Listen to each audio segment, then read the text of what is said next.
to be incredible.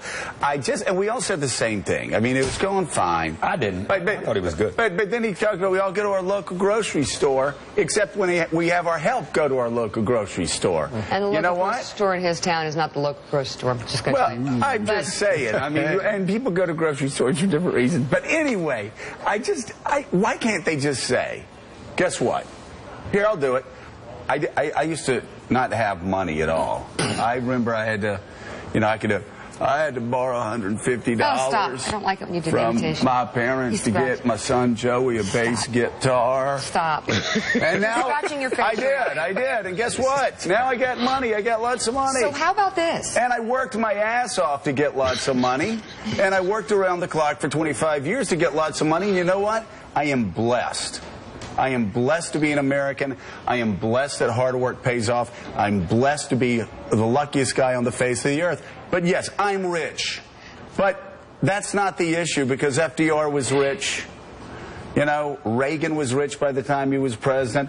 A lot of great presidents were rich. The question is, can you still relate to people? It has nothing to do with going to grocery stores. Just say it. They're rich.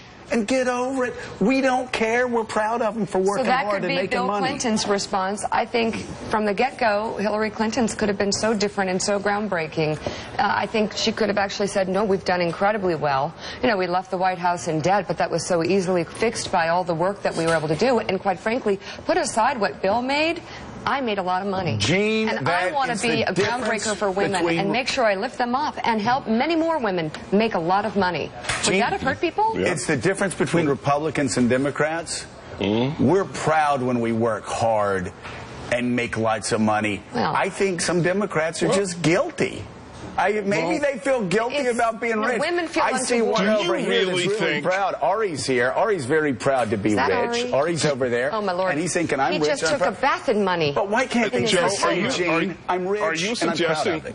Are you suggesting that Bill Clinton is guilt-ridden when he goes to bed every night? No, but I think it's what caused Hillary to that. I don't think that's why can't they just say we're wealthy and we're proud of it? Yeah. I think she could have made it a plus. We worked hard. We made a lot of money.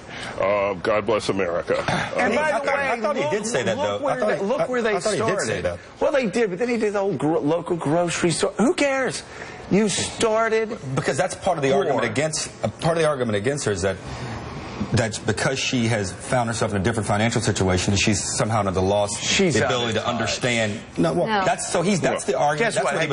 Guess what? She's out of touch. You're out of touch. I'm out of touch. All of us around the table's out of touch. Oh, bull. Harold is not out of touch. Harold is not out of touch. Harold is not out of touch. Do not say that about my friend Harold Ford. Compared to he's not out of touch. Hold on. We're all out of touch with what a working class single mom is going through in St. Louis, Missouri right now. We're all out of touch. It's our responsibility to get in touch. But please, let's stop pretending that we understand what it's like waking up at 4 in the morning and having to go to the early shift and rushing home and getting your kids from work and taking your kids home and then rushing to a second job. They're out of touch. Say they're out of touch. We're all out of touch. It's their responsibility to get in touch. Gene.